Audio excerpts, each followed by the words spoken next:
Yung mga amigos, dineliver na namin yung SG Moto Commander unit, no? Nice. No, so dito yung bahay nila, ma'am, no? Ayan si ma'am sa pintuan. So dito namin dinala sa may Ubando, Bulacan. Yan. Uy, nakagitna tayo. Sige, may dumaan pala, oh. So yan, ipapasok ni Mr. Johnny Boy. Ayun yung ating e-bike. So pasok. Ayan si Sir, si mama yun. Isa lang. Okay, ayan na. So, pinasok na. Yan sa loob. Yun, ang parkingan nila doon. So, tayo, dito lang muna tayo sa labas. Kasi service lang natin tong ating C60 unit. Yan, o. So, ito na ang ating e-bike. Okay. Ha? Paliwanag mo na. Paliwanag. Ikaw na. Paliwanag mo na sa'yo. Ha? Explain ko sa'yo yung pagpapatakbo. Bakit na ito?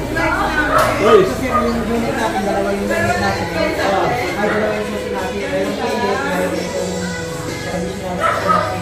Ano yung condition natin? Ito. Kasta na pas? Hindi to pinapaliwanag ng gwapong kasama natin.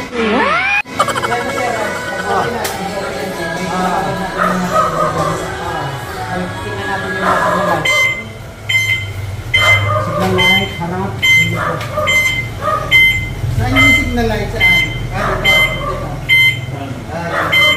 Parang yung sa motor pa. Parang yung hindi na sa motor. Tapos kanan. Ano? Saan yung kamera? Yung kamera? Wala. Natanggal ka. Tanggal. So ayan, okay na mga amigos yung ating e-bike. So nabi muna natin kay ma'am. So sige, thank you ma'am. Thank you sir, thank you. Okay, so yun, dito na tayo kay Mr. Puki. What? Ito yung ating SG Moto na service natin. Okay, let's go. Balik na tayo sa ating store. Okay.